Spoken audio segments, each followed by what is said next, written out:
En esta situación sui generis yo diría que estamos en tiempo y forma de empezar.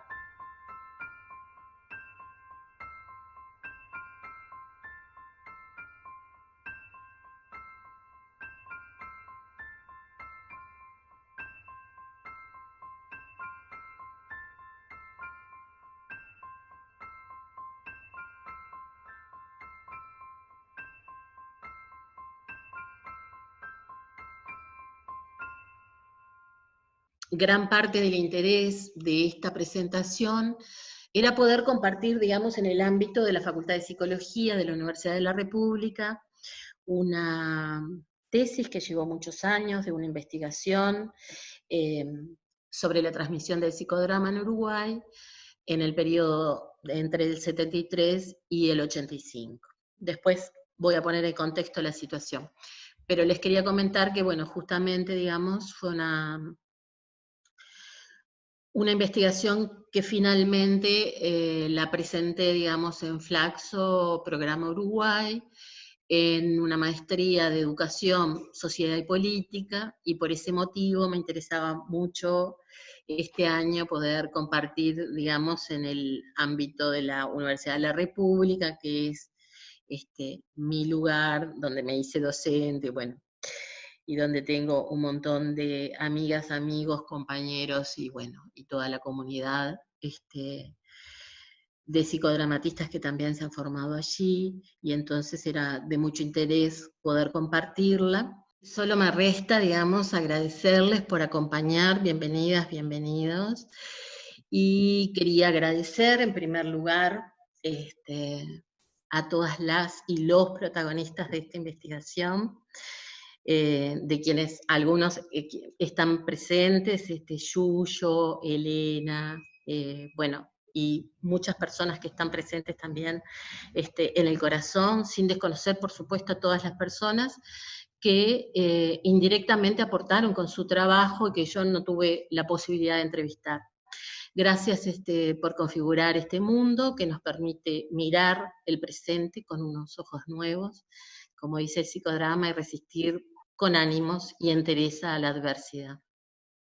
Agradezco también a la doctora Úrsula Hauser, que fue miembro del Tribunal de la Defensa de la Tesis en el pasado año, en abril, y a todas las compañeras y a los compañeros del ámbito psicodramático y de la vida en común psicodramática para quienes está dedicado este trabajo. También a mis compañeras y compañeros de la universidad que siempre me permitieron en conjunto pensar algo diferente, forzar el pensamiento. Y a quien fue la tutora de este trabajo de tesis, la doctora Ana María Sosa González, que es profesora de Historia en la Universidad Federal de Pelotas en Brasil, y que de alguna manera también está presente.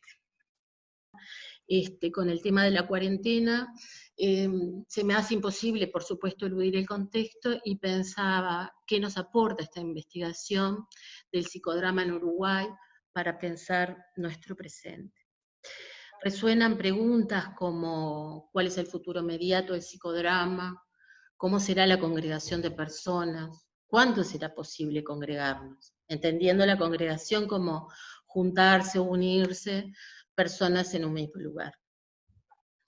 Esta es una conexión de la actualidad con el periodo estudiado, en relación a las dificultades que tuvo agruparse entre el 73 y el 85. Ahora no podemos agruparnos por diferentes motivos. Digamos, los motivos por los cuales nos podemos agruparnos supuestamente es porque nos estamos cuidando de un virus que tiene un nivel digamos, de enfermedad o de enfermar bastante importante. Pero también, digamos, pensaba que la investigación aporta para pensar cómo aquellas situaciones de adversidad dadas por la represión de Estado pueden ser leídas hoy, para dar una lectura actual de cómo puede ser, digamos, de cómo pueden pensarse las grupalidades, los encuentros, el psicodrama, y cuáles son los riesgos de el tratamiento que pueden tener los gobiernos en el control de las subjetividades, y en el caso latinoamericano, por ejemplo, claramente la represión de juntarse y de expresarse como está sucediendo ahora mismo en Bolivia. Y en otros países también de alguna manera, pero bueno, traigo Bolivia, que es bastante clara la situación de represión. Entiendo que establezco con esto una sombra que cae como una tensión sobre este encuentro, pero me parece necesaria como fondo para sostener en la presentación una atmósfera del periodo abordado, que fue de muchas tensiones, y en los años de proceso de investigación revivimos en las memorias compartidas momentos de intenso dolor. Esta investigación la realicé enmarcada en una ontología del presente, como propuso Michel Foucault, es decir, cómo llegamos a ser lo que somos, cómo podemos pensar diferente. Y en la búsqueda de nuevas imágenes de pensamiento, como planteó Deleuze, en oposición a las imágenes dogmáticas, ya que la realidad fuerza el pensamiento hasta sus límites, es decir, nos vemos forzados por la realidad hasta los límites del pensamiento. Para ello propongo imágenes que llamo de pensamiento y acción. Entonces, presentaré algunas imágenes de pensamiento sobre la investigación y dejaré algunas preguntas, sin ánimos de conclusión, sino más bien de esperar que esto sea un estímulo para nuestro intercambio posterior. A la vez, les quería recordar, apaguen los celulares, bueno, me quedó como, ya puse el automático, apaguen los micros y luego de la presentación tenemos un tiempo para compartir. Bueno, muy gracioso. El título entonces de la investigación es Memorias compartidas y resistencia social.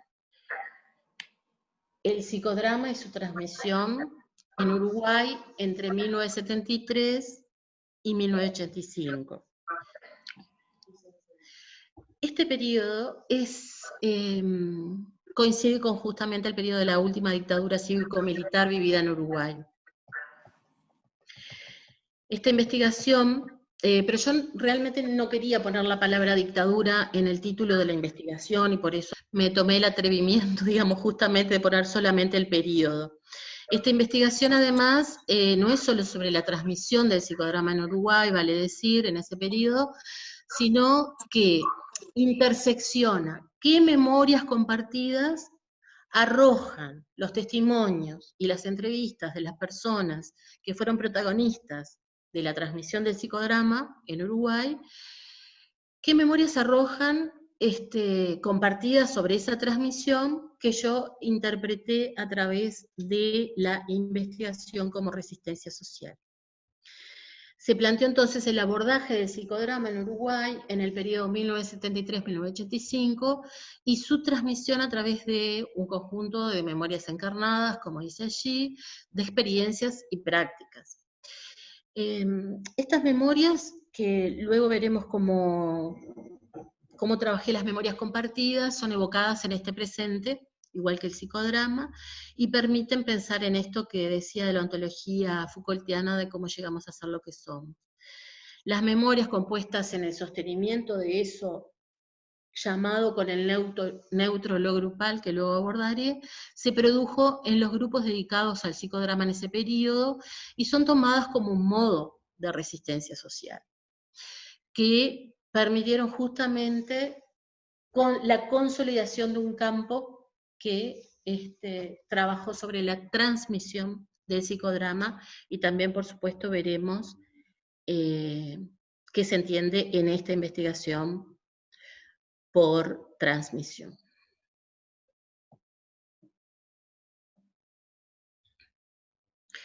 Entonces, las preguntas, digamos, que en alguna medida hice como para trazar el armado de todo ese archivo de voces, digamos, fue, ¿cuáles son las memorias compartidas sobre el surgimiento del psicodrama en Uruguay y la transmisión del mismo entre 1973 y 1985?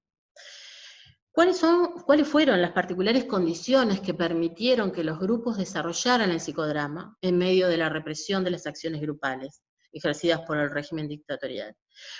¿Quiénes integraron los grupos de psicodrama? ¿Qué estrategias desarrollaron los y las psicodramatistas para realizar el psicodrama en el país? ¿Fue la espontaneidad creativa un factor catalizador? Y por último, ¿qué efectos produjeron esas experiencias en el desarrollo posterior del psicodrama en el país? Entendiendo que justamente esta pregunta abre fundamentalmente a personas que quieran seguir investigando en esta situación. Y acá tenía para compartir esta otra imagen, permitió trazar una trayectoria del psicodrama en Uruguay, que entre los años 73 y 85 pudo visibilizar cómo se realizó esa transmisión. Entonces, les comentaba que ayer fue 20 de mayo. Aquí en Uruguay es el día de conmemoración de los detenidos desaparecidos. Fue la 25 Marcha del Silencio. Esa marcha se realiza en reclamo de verdad y justicia por los crímenes de lesa humanidad que aún siguen sin investigar o sin ser castigados. El reclamo de una sociedad sobre la que pesa un pasado reciente de violencia y terror de Estado y un presente que está anclado justamente en la impunidad consecuente con ese asunto. Pensaba ayer justamente en esta presentación y a la importancia de la transmisión. El psicodrama, en la búsqueda de la creación espontánea, para crear nuevas estrategias y despliegues o existenciales, contradice justamente la posible repetición en la transmisión. El lenguaje de la transmisión no es el de la pedagogía. El lenguaje de la transmisión está en el acto mismo de la transmisión. Y puede ofrecer un soporte, una afiliación, una inscripción, diríamos, desde el cual la diferencia podría ser pronunciada. A partir de las memorias de las transmisiones del psicodrama, entonces en Uruguay se puede hacer lugar al pensamiento como brecha, al decir de Hannah Arendt, a la interrupción mecánica de la regla, a eso que deviene en lo que es espontáneo, creativo. El propósito de la investigación fue entonces conocer el plano del juego de fuerzas en que emergió y del que procede, además, los contextos de procedencia del psicodrama en Uruguay. Se partió de la interpretación de que en todo plano de consolidación y consistencia de grupos que resisten socialmente ante poderes hegemónicos, hay despliegue de fuerzas que presentan su potencia. El reconocimiento de esos juegos de fuerza y su potencia de resistencia pacífica en términos de oposición al conflicto como foco, que es como en algún sentido propongo en la investigación, muestran una manera de crear imágenes de pensamiento al decir de Deleuze. Estas imágenes desplegarían las fuerzas en relación de lo social, educativo, comunitario, en el espacio singular de las psicoterapias grupales también. Pensaba en lo intempestivo de la fuerza creadora que trae Nietzsche y que aumenta, digamos, como la capacidad de conocer de lo que somos capaces. Eso de lo que somos actualizado como devenir, el devenir ya no como un tiempo donde hay separación cronológica, sino el devenir como un tiempo donde el pasado, el futuro están a la vez, como es la propuesta de la filosofía del momento de Moreno, el aquí y ahora. Los acontecimientos son tomados entonces como lo que no cesa de pasar, y el devenir se diferencia de la historia sin oponerse a ella. Los acontecimientos no pertenecen a la historia, sino que ocurren y se efectúan en la historia. Entre los años 1973 y 1985, entonces, Uruguay vivió una dictadura cívico-militar, cuyo proceso previo, entre los años 1968 y 1973, fue también de gran represión y violencia. Entre las medidas coercitivas que se tomaron, especialmente intensas en los movimientos sociales y culturales, se estableció la prohibición de agruparse en diferentes sectores políticos, culturales, artísticos, y con distintas intensidades en las diferentes etapas del periodo. Entre las numerosas estrategias de resistencia de la sociedad civil organizada, esta investigación que realicé se focalizó en la resistencia que desarrollaron los y las psicodramatistas para consolidar diferentes grupos que produjeron en la transmisión grupal del psicodrama en el país instancias que fueron interpretadas aquí como resistencia social. En el marco de procesos que no eludieron la clandestinidad, en virtud de la compleja situación política, y que debieron generar para ello estrategias de sortear la hostilidad a lo grupal que la dictadura impuso. A través de esta investigación se trazó la trayectoria de estos grupos y se analizaron los efectos que produjeron, las memorias compartidas de estas experiencias grupales en el desarrollo posterior del psicodrama, de qué manera influyeron en la transmisión a sus pares. O sea que la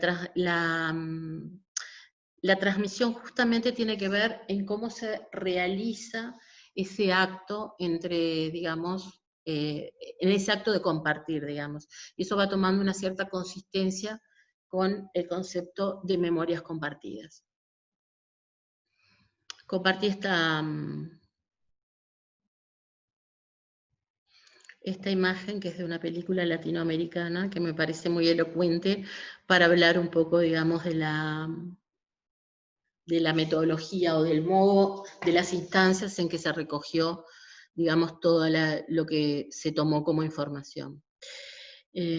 A través entonces de la investigación se trazó la trayectoria de esos grupos y se analizaron los efectos. Y se recogieron testimonios de psicodramatistas que actuaron entonces durante ese periodo y se establecieron algunos modos de transmisión, no todos por supuesto, del psicodrama y sus grupos. Se realizó una cartografía de grupos y escuelas que existieron en el periodo estudiado, leyendo algunas de las condiciones y los efectos que dicha modalidad generó en el desarrollo posterior del psicodrama en Uruguay. La metodología entonces se basó principalmente en la realización de entrevistas a miembros de diferentes grupos que desarrollaron el psicodrama en el periodo, en cruce con otros registros tomados en diferentes épocas. En el año 2012 convoqué al primer coloquio de psicodrama, donde participaron muchas de las protagonistas hoy presentes, que fue una de las primeras instancias de compartir y de encontrarse. Esto se hizo vía Skype y también, digamos, presencial, con la participación de al menos 12 personas del periodo. Fue un momento muy hermoso de encuentro y de volver, digamos, a compartir, y donde realmente el tema de las memorias compartidas se pudo, digamos, ejercer. También tengo como antecedentes algunas primeras entrevistas que tomé en el año 2002, cuando me animé a dar el primer paso en relación a esta inquietud, que ahora después les voy a contar cómo nació, y también el relevamiento de algunos documentos escritos por las personas protagonistas del periodo, bibliografía, que también, digamos, rescata a autoras y autores de este periodo. En el periodo previo, entonces les decía, al golpe de Estado, se vivió en Uruguay una etapa convulsa, una etapa de gran conflictividad política y social, con una represión muy fuerte, muy aguda sobre el movimiento sindical y estudiantil. Y se instauraron lo que se conoció como medidas prontas de seguridad. Esto confluyó entonces el 27 de junio del año 1973 con la disolución de las cámaras por parte del Poder Ejecutivo. La instauración entonces de un modelo neoliberal promovido por los grandes grupos económicos se efectuó con la ayuda de las Fuerzas Armadas, en el marco de lo que se conoció como la Doctrina de Seguridad Nacional, que Estados Unidos llevó adelante, y constituyó un recurso clave del elenco civil para, al decir de Broquetas, la historiadora, contener la movilización e implementar el nuevo modelo. No fue solo, por supuesto, el caso de Uruguay. En todo el cono sur de América Latina se vivió una dura etapa de interrupción del orden constitucional, con la instauración de regímenes dictatoriales violaciones múltiples a los derechos humanos, métodos de represión que se fueron agravando, tortura, prisión política, proscripciones. Acá tengo una lista demasiado larga, destituciones, secuestros, exilios forzados, así como la clausura de todo medio de expresión opositor. Aún así, a pesar del miedo instalado, las resistencias a la dictadura persistieron en la población. La oposición al régimen tuvo vías muy diferentes, muchas de ellas fueron sutiles. También hubo durante toda la dictadura una gran represión y vigilancia sobre todos los aspectos de la vida cotidiana. Eso es, creo que lo que resuena en muchos de nosotros hoy, en los ámbitos laborales, en la educación, en las organizaciones religiosas, sociales, deportivas, también es larga la lista, en la cultura, y yo también intensifico en los grupos y en las amistades. La dictadura fue un largo periodo en el que se señalan 3 momentos por los historiadores. Uno fue entre el 73 y el 76, que fue la instalación y la normalización, como llaman, del régimen dictatorial. La segunda fue entre el 76 y 1980, y fue un posterior intento de consolidar una nueva república. Y luego fue una dictadura transicional, digamos, lo que operó desde 1980 a 1985, y que tuvo muchos efectos, digamos, en la consolidación de los grupos y en la consolidación de escuelas y asociaciones de psicodrama en Uruguay, que acompañaron, digamos, como esa especie de transición.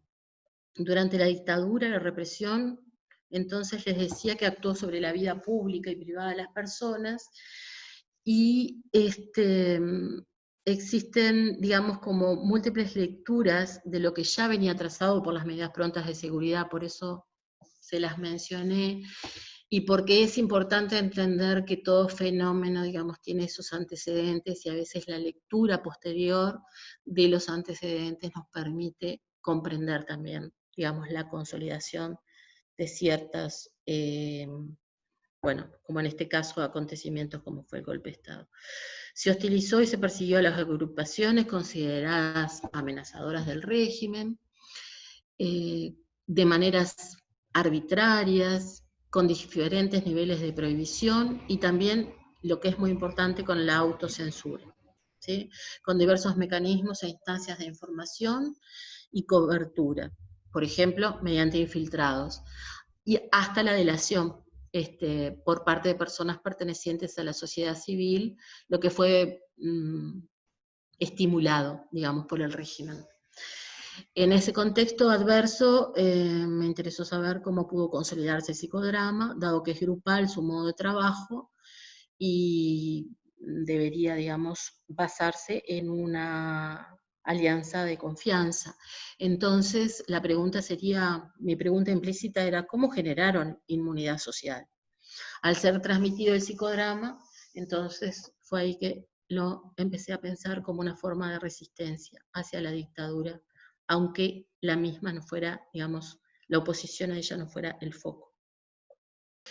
Bueno, les voy a contar algo de mi implicación brevemente. En el año 1990 comencé la formación en psicodrama, y hacía muy pocos meses que se había realizado el plebiscito para derogar y ratificar la vigencia de la ley 15.848, llamada de la caducidad de la pretensión punitiva del Estado, cuyo plebiscito fue realizado en abril de 1989, el 16 de abril. Conocida como ley de impunidad por casi todas nosotras, esta ratificación obstaculizó desde el punto de vista jurídico la reparación de víctimas del terrorismo de Estado, al impedir la investigación de crímenes de lesa humanidad e impedir la consolidación de políticas de verdad y justicia. La transmisión, entonces, en un contexto de impunidad, presentó un interés como muy fuerte. Yo venía como con el impacto de esa primera militancia social, y pensé cómo se desarrollará la confianza y empatía grupal en estos grupos de psicodrama de ahora, del 90, ¿no? En ese nuevo contexto impactado justamente por el plebiscito del año 89. Las memorias entonces que circulaban de los maestros, las maestras, de personas de psicodrama, expresaban historias que me mostraron la potencia del psicodrama y su capacidad de resistir, perseverando en el ser grupos. ¿Cómo se había dado lugar a esa transmisión?, me pregunté. Posteriormente, el lugar académico y profesional me permitió, digamos, desarrollar un estudio para contribuir a ese campo. Me pareció que era interesante poder pensar ese periodo. Las posibilidades reales de concretar el estudio fueron claras y acompañaron el tránsito de la práctica profesional, docente en la Universidad de la República, como psicodramatista, como miembro del Foro Iberoamericano de Psicodrama, etc. Les quería contar que yo, digamos, me formé, porque quizás no llegue a dar el tiempo para ver un mapa, me formé en la Asociación de Psicoterapia Psicodramática Analítica del Uruguay, conocida como APAU. Comencé en 1990 y esa primera formación la finalicé en el año 94. Lo que observé entonces al ingresar a la asociación fue que el plantel de docentes y sus miembros mantenían lazos muy consolidados, relatos comunes que excedían en años, por supuesto, al inicio de la transición democrática en el 85. Teniendo clara la vivencia, también yo como adolescente, digamos, en dictadura, teniendo clara la vivencia y la prohibición de los grupos, me interesé justamente por visibilizar esas redes y saber cómo habían actuado, sumergidos o subterráneos en dictadura, las grupalidades. Fui conversando entonces de a poquito, tramando, digamos, como un estatuto de conversación y también de confianza, ¿no? De confianza en el sentido de que muchas veces se pensó o se interpeló la idea de hacer una investigación sobre el psicodrama en esa época, en Uruguay. A mí me pareció siempre, digamos, una observación de lo más interesante y productiva. Y entonces ahí empecé a pensar cómo eran las huellas de una represión que emergía subterránea en un periodo de mayores alcances democráticos y donde lo grupal apuntaba como necesidad, se apuntaba como necesidad en la década de los 90, ante el avance del neoliberalismo que iba produciendo grandes fracturas en el tejido social, en las asociaciones, bueno, de hecho, en la asociación que yo estudié, digamos, sobre fines de la década de los 90, se interrumpió como asociación. Las personas protagonistas de esta investigación entendieron que el psicodrama es acción, que pese a todo obstáculo hay que participar de grupos para aprender y transmitir psicodrama. Y los modos de sostener la práctica grupal, el desarrollo y la transmisión de la teoría y la técnica determinaron la relevancia del estudio. Se propuso entonces la importancia de recoger memorias compartidas para transmitir no solo una tradición, sino la contextualización de la producción psicodramática.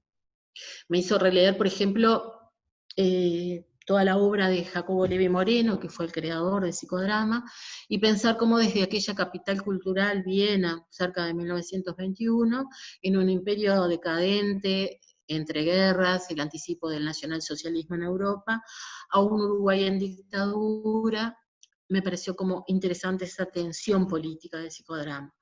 Esta sería la fuerza de oposición a la represión que marcó justamente esa transmisión.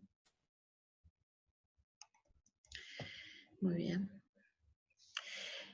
En ese sentido fue necesario crear un campo de intersección, entonces les decía, donde el psicodrama y su transmisión en grupo funcionaron como categorías en cruce con otras dos, memorias compartidas y resistencia social. El tema central entonces quedó constituido como estas memorias que se recogen producen justamente una intensa relación de transmisión en acción y experimentación de los grupos y que se pueden pensar como instancias de resistencia social. La memoria la trabajé básicamente, bueno, con muchos aportes, pero básicamente fui como de la idea de Hallwash, digamos, de su concepto de memoria colectiva. Me sonrío porque ayer también me costaba recordar justamente la palabra, memoria colectiva, al concepto de Joel Candó, un antropólogo catalán contemporáneo, de memorias compartidas. La memoria es un campo conceptual que tiene una relación intrínseca con la historia, con la génesis, con el tiempo. Y por eso, digamos, la genealogía Foucaultiana ayuda mucho a pensar en las historias menores, subversivas, en los tiempos de génesis plurales, ¿no? Más allá de los estatus institucionales y, bueno, los monumentos que fija la historia. El tiempo en que se presenta la memoria es el del presente, y la duración lo que despliega, como el concepto psicodramático de Status Nascendi, es, digamos, el de su duración. Recordemos que Moreno fue un ser contemporáneo a Henri Bergson, a Walter Benjamin, a Maurice Halbwach, y recogió un sentimiento epocal relacionado con las guerras, las primeras vanguardias artísticas, y con una filosofía que prioriza la dimensión del tiempo sobre la espacialización. Es una nueva relación de la materia con el tiempo, con la memoria y con la historia, y que advienen aquí ahora, en esta imagen donde el psicodrama se centra. Voy a pasar someramente por el tema de la memoria compartida, pues realmente es apasionante y es gran parte del marco teórico, pero ese pasaje de Maurice Halbwach, con su concepto de 1950 de memoria colectiva, a las memorias compartidas que sitúa Joël Candot, que justamente nos dice que sin memoria no hay, digamos, sin memoria habría un pensamiento que no tendría duración, y sin duración no habría conciencia sobre sí. Joël Candot visibiliza la importancia del relato oral para las sociedades y establece, por ejemplo, la importancia de la musa mnemosine, ¿no? La musa de las musas para los griegos, e instala que más que un arte de memoración, hay un arte de narración en la memoria. Y en esta investigación justamente trabajamos con eso. Cuando se hace referencia a la memoria social, se sugiere que puede ser pensada en una trama de abordajes conceptuales de diferentes teorías. Elizabeth Schelling propone justamente que ya no se trata solamente de la pregunta ontológica sobre qué es la memoria, sino también en los trabajos de construcción y reconstrucción en el presente. Así que también tomamos los conceptos de Elizabeth Schelling sobre la memoria, diríamos, en tensión, y también los aportes del austríaco Michael Pollack, que trabajó con el concepto de memorias subterráneas. ¿Sí? La memoria subterránea, diría él, que es aquella memoria que soterrada, clandestina, espera un momento oportuno histórico para desplegarse.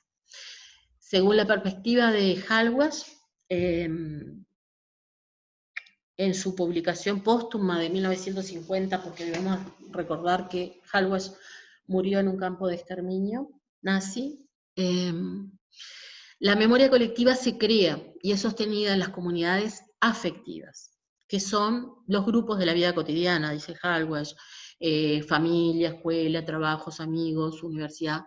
Yo ahí, digamos, utilicé justamente ese concepto de comunidades afectivas para pensar los grupos de psicodrama en el periodo estudiado. La memoria colectiva alude a los recuerdos que socialmente se mantienen en conjunto, y son los marcos sociales de la memoria, que también llamó Halbwach. Ahí está, digamos, estos instrumentos como lugares, nombres, estos ayudarían a vincular la memoria respecto de otros elementos más estables. Las experiencias en procesos creativos se inscriben como memoria al estar relacionados con marcos sociales, que tienen significaciones y construcciones de sentidos comunes, y que van sedimentando una memoria colectiva. Es interesante situar que Candot plantea, digamos, una objeción al planteo de Halbwach.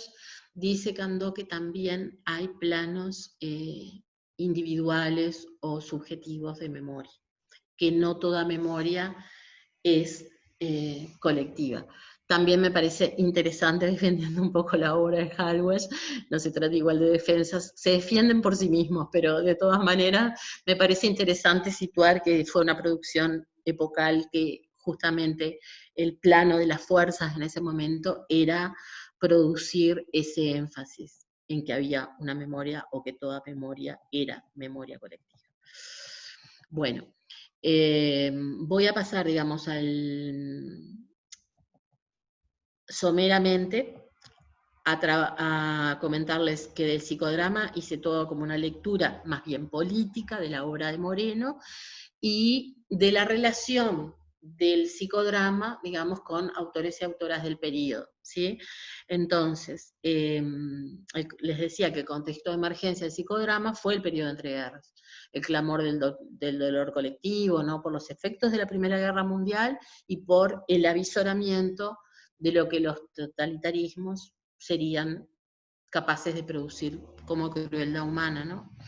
Y un pedido social de respuestas a gobernantes caducos se introdujo en la primera sesión de psicodrama que releva Moreno, quienes pueden gobernar, ¿no? Poniendo el sillón como trono, invitando, digamos, a que alguien se haga cargo de la situación política, de liderarla o de, digamos, de responsabilizarse, diría yo hoy, ¿no? Y lo que es interesante, bueno, todo es interesante la lectura del psicodrama desde esta perspectiva. Moreno expresó justamente que la única manera en que los pasados percibidos y los futuros percibidos existen son en el aquí y ahora, en este lugar y en este momento. María Carmen Yuyo Bello, que hoy está presente, dice justamente que el psicodrama, que para Moreno justamente el psicodrama sería un sistema filosófico y terapéutico que comprende las relaciones humanas y que no están pensadas desde un yo que se relaciona con otro, sino desde el encuentro entre dos o más personas que se experimentan en el amor o en el enfrentamiento. Bueno, es una preciosa definición del psicodrama. También hay una perspectiva socionómica, digamos, de un aspecto que quizás no es tan difundido de la obra de Moreno, pero bueno, Paulo Varela, que lo retoma también Bello, propone la idea de la resignificación del proyecto socionómico moreniano como una propuesta teórica, metodológica, basada en la religión, la filosofía, la medicina, la sociología. Y en ese proyecto socionómico, Moreno integró conceptualizaciones en tres zonas teóricas y técnicas: sociometría, sociodinámica y la sociatría.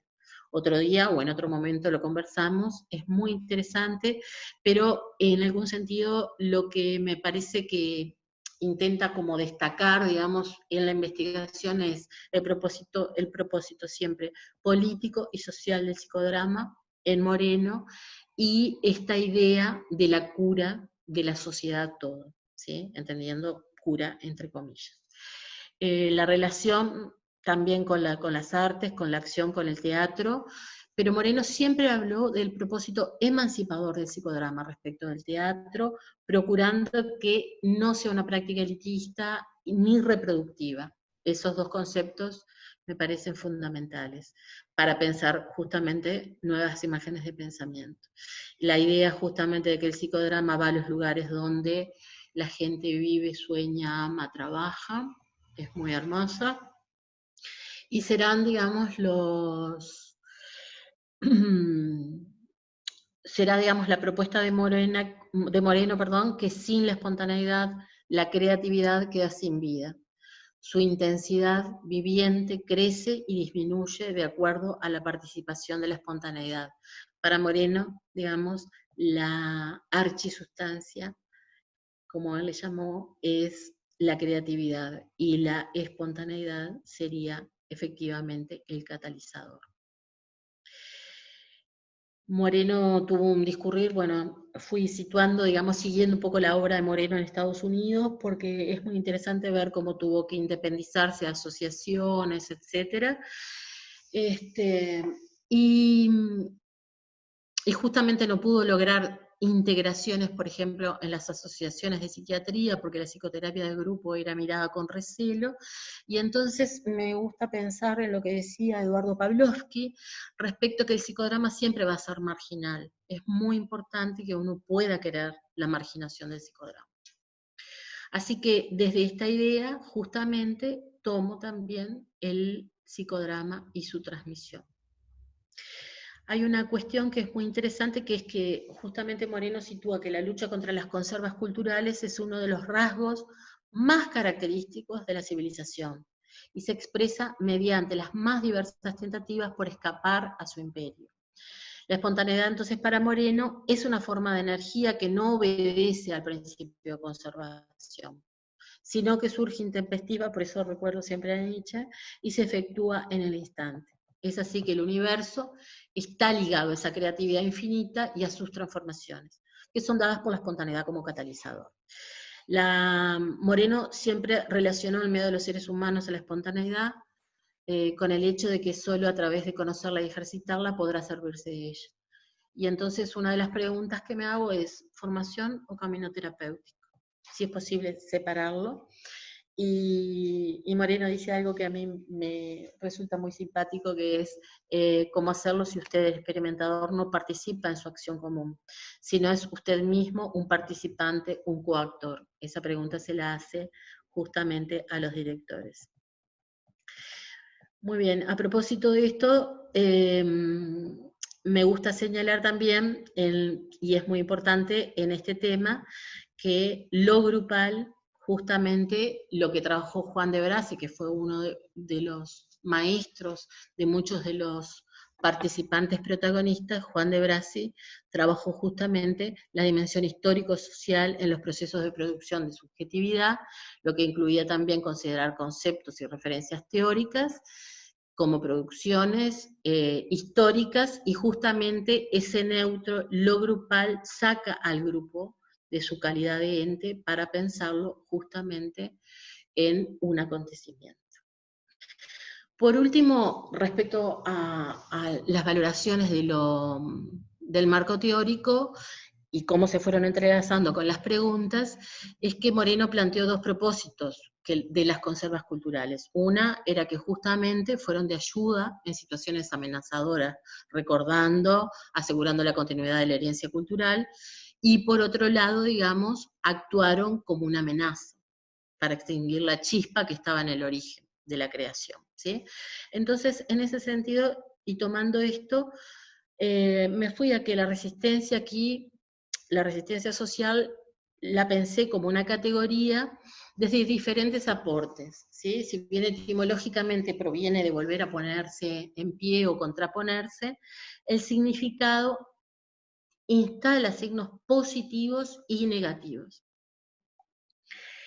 El psicodramatista, bueno, argentino, director, etcétera, Eduardo Pavlovsky, decía que la resistencia tiene que ver con resingularizar las identidades culturales y crear nuevos dispositivos que permitan recuperar nuestra potencia transformadora. Decir siempre lo mismo, decir sostener con el cuerpo, no acomodarse a la coyuntura política, y siempre, digamos, era una potencia, o él lo planteaba como una potencia micropolítica.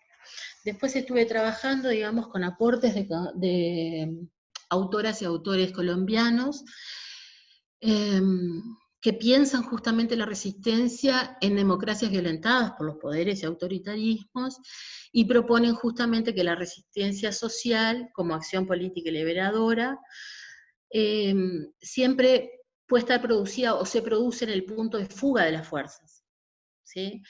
Y ellos son quienes proponen, ellos y ellas, no pensar la resistencia, o pensar, mejor dicho, la resistencia no tomando el conflicto como foco. Lo tomo como una advertencia y me pareció muy colindante con la producción psicodramática.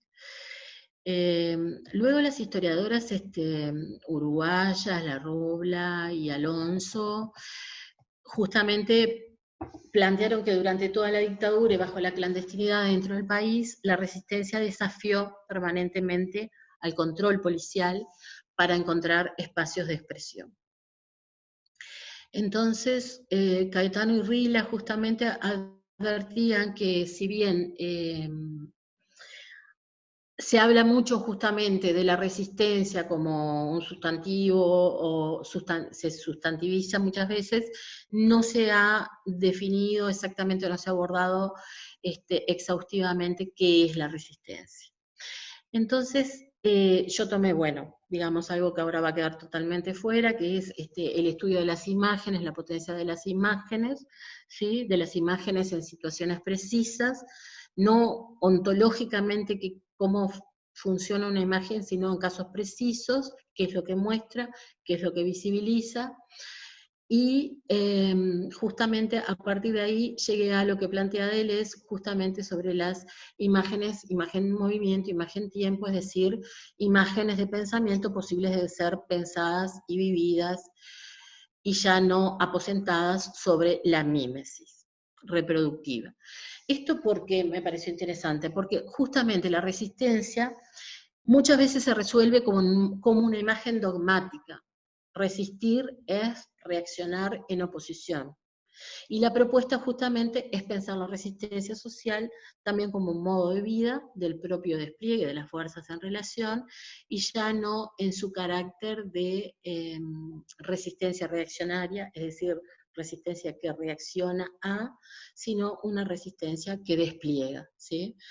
Y bueno, finalmente, digamos, para hablar de resistencias, Bourdieu, que es un teórico, digamos, canadiense, que trabaja justamente la idea del anonimato en la obra de Foucault, tomó el orden del discurso para plantear la relación entre resistencia y experiencia del anonimato, y justamente, digamos, la contribución de la microfísica del poder en Foucault se relaciona con un juego de fuerzas que no es simplemente reacción individual o grupal a un poder externo que quiere perjudicar, sino que es una resistencia que abre la posibilidad de explorar justamente la composición detallada del juego de fuerzas para que en algún sentido el poder no sea solo una prerrogativa de los poderosos. Bueno, aquí quedan como muchas cosas para seguir pensando, y finalmente en relación a esto está la propuesta de que justamente resistir en persona, o sea, la resistencia no sea solamente resistir en persona, sino la consistencia en los planos singulares y colectivos, en el rostro anónimo de lo que yo fui como abordando en el rostro anónimo o en el fondo anónimo de los grupos. Esa es como, digamos, justamente la característica de esta idea de resistencia que toma la, bueno, la investigación, la tesis, etc. Y por último voy a compartir con ustedes la pantalla para mostrarles algunos de los hallazgos que espero que en una publicación próxima podamos compartir acá. Entonces, estos cuadritos, si bien a veces son un poco inhóspitos, nos ayudan a pensar, digamos, algunos de los subcapítulos en que se subdividió la tesis, que tuvo, digamos, el recogimiento de las memorias pioneras, es decir, cómo surgió el psicodrama en Uruguay.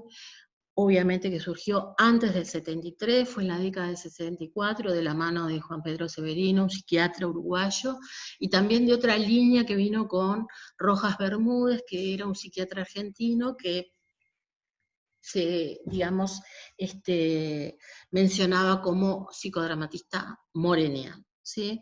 Juan Pedro Severino tenía toda una relación, digamos, con el psicodrama existencialista francés, y, digamos, ellos hicieron como trabajos pequeños, muy devenires minoritarios, que en algún sentido fueron muy productivos. ¿Qué pasó? En el año 72, sobre fines del 72, en diciembre se hizo el primer encuentro de psiquiatría latinoamericano en Punta del Este, y allí vino también Dalmiro Bustos.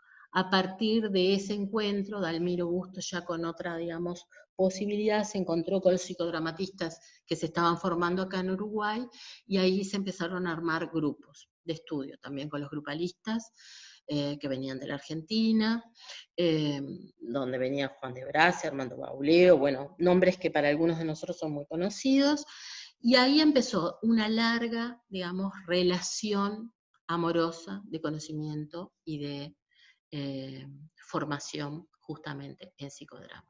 Se relevaron entonces 3 líneas fundadoras, se relevaron 5 grupos o asociaciones, o que se terminaron constituyendo en asociaciones, en el tercer periodo que habíamos hablado, de la dictadura, y yo trabajé sobre 3 ejes que recorrieron el análisis a través de las narrativas planteadas por los protagonistas. Uno, la relación de lo público y lo privado, la destitución justamente de lo público impuesta por la dictadura, que no permitió la institucionalización o que planteó, digamos, justamente la destitución de prácticas minoritarias como podía ser, digamos, el psicodrama como psicoterapia y como educación.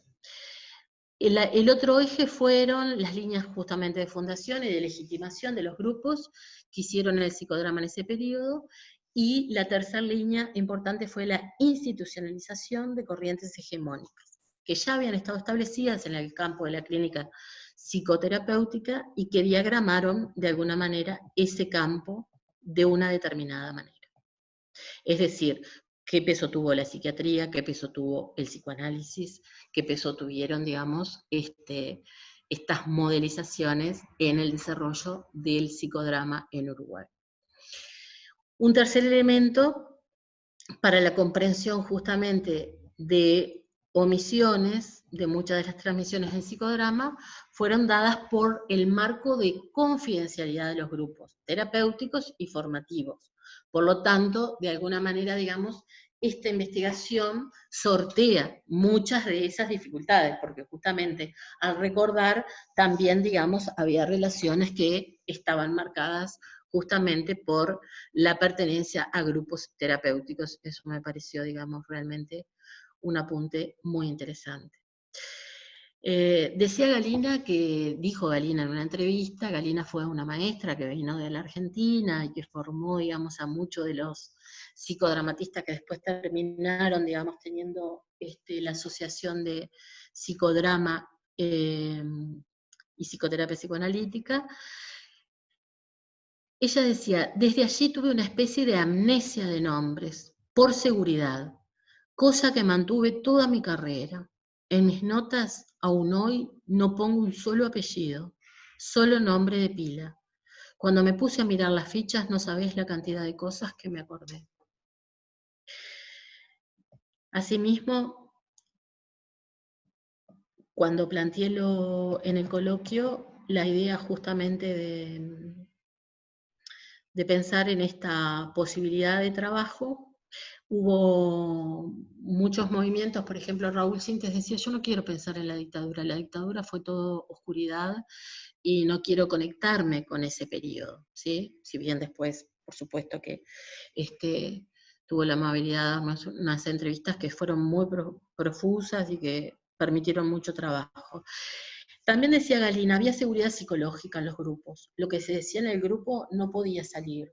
Si salía y alguien lo corroboraba, no pertenecía más al grupo. Es decir, que una de las preguntas fundamentales era, ¿se cuidaban en los grupos?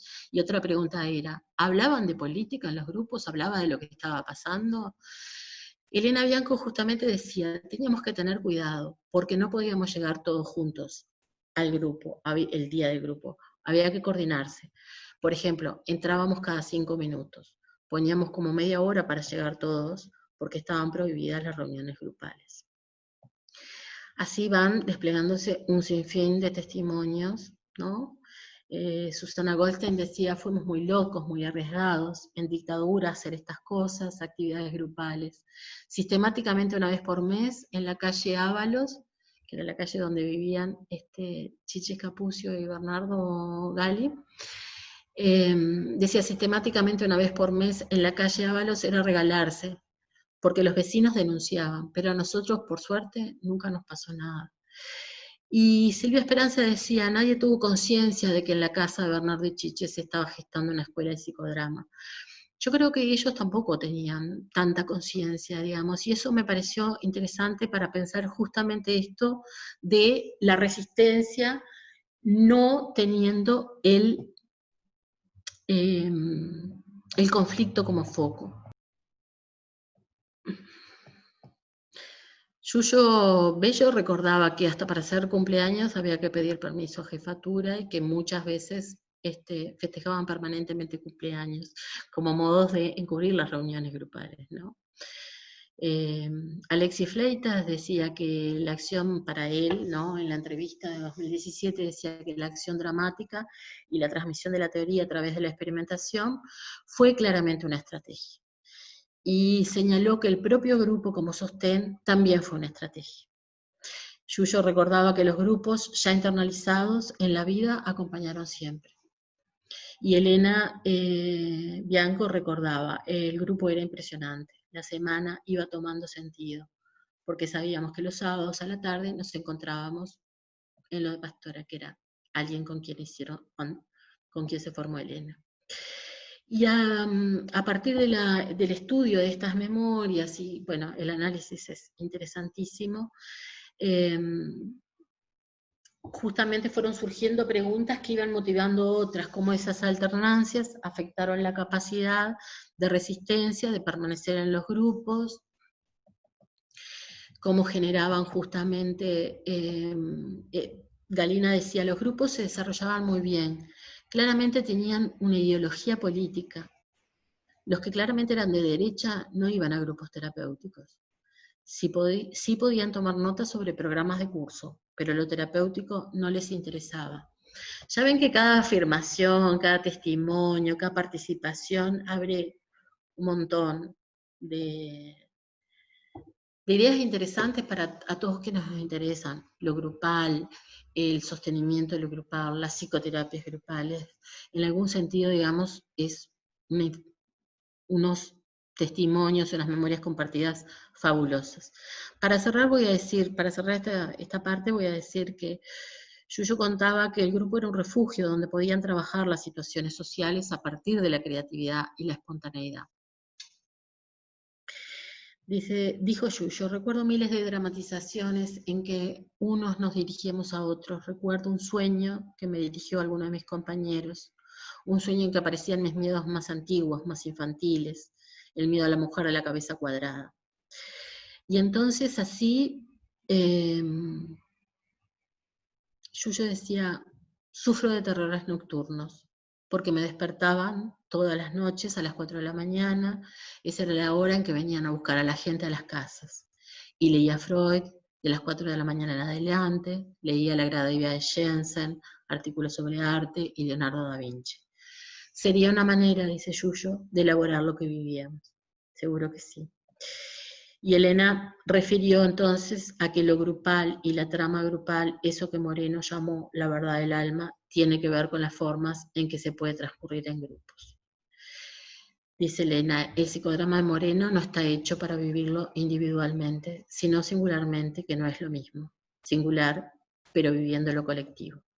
Entonces, en este sentido, me gustaría justamente retomar el tema de la resistencia social para pensar cómo resistir hoy día a la luz de lo que nos arroja esta investigación, no solamente, digamos, resistir en persona, sino consistir en los planos singulares y colectivos.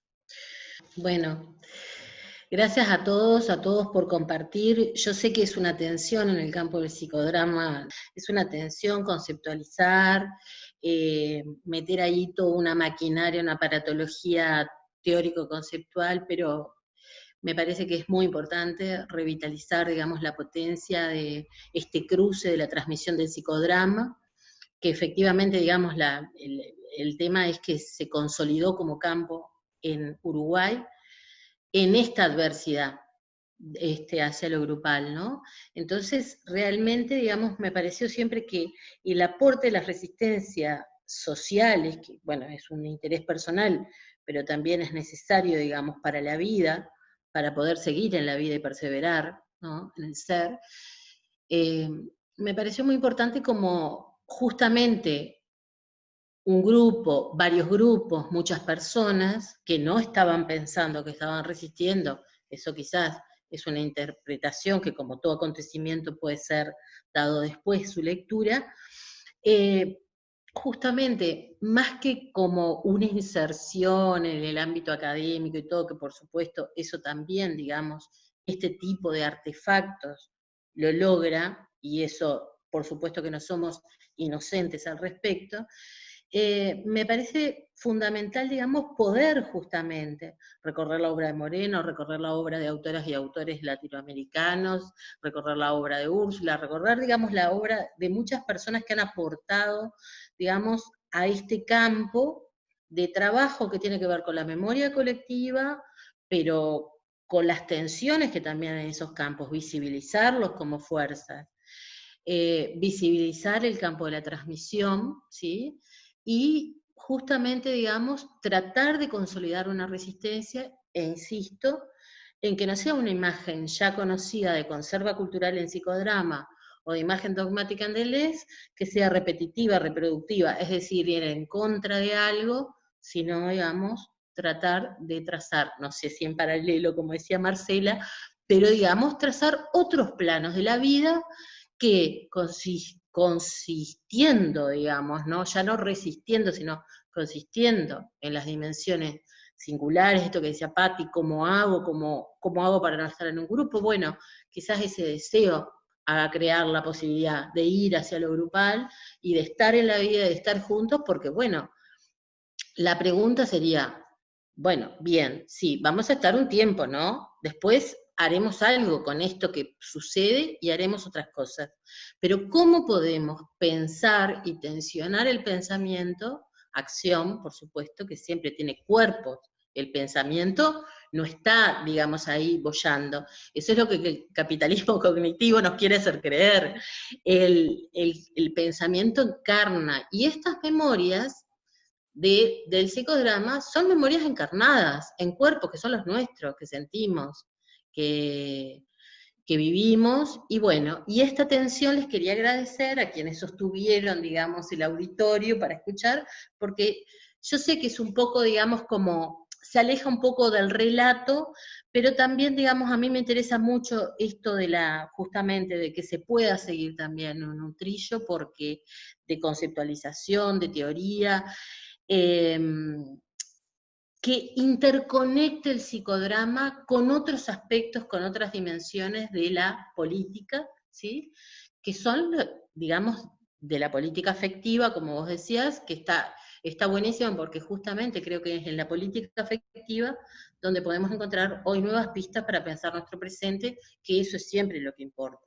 Poder pensar no solo cómo es que llegamos a ser lo que somos, sino cómo podemos hacer ahora, ¿no? Entonces, bueno, les agradezco enorme, y bueno, fue un honor que me acompañaran hoy, y no sé, si alguien quiere decir alguna palabra, imagen, puede prender su micrófono, decirla, y invito, digamos, a las compañeras, a los compañeros también del grupo de formación, eso, más en clave de resonancia que de soliloquio. Moreno decía, frente a una situación nueva, una respuesta desconocida.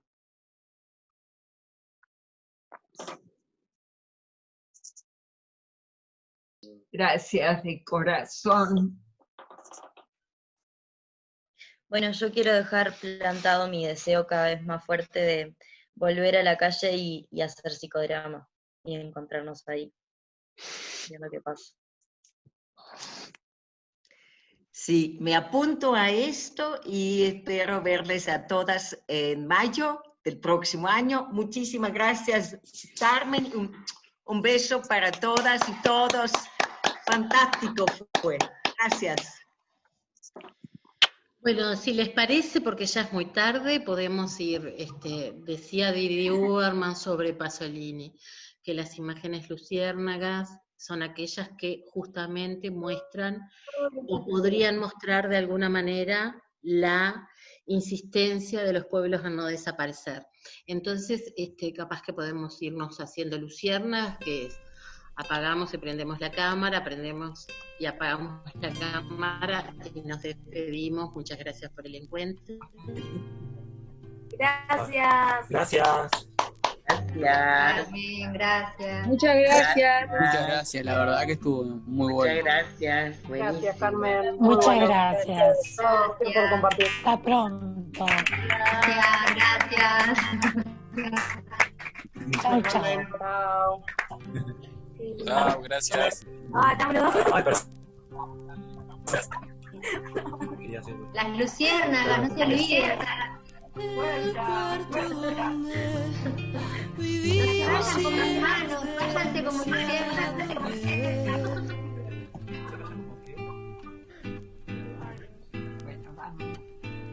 Abren puertas y ventanas, los cuadros en las paredes. Y la luz que nos alumbra siempre es demasiado breve. Abrazo Atlántico. La Marcela. Querida, vivimos siempre es demasiado breve.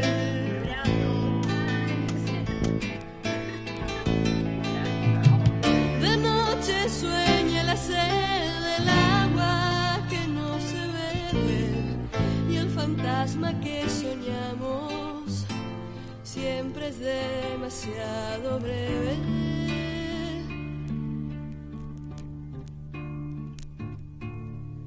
El cuerpo donde vivimos. El cuerpo donde vivimos siempre es demasiado breve. Siempre es demasiado breve. Porque nada es para siempre.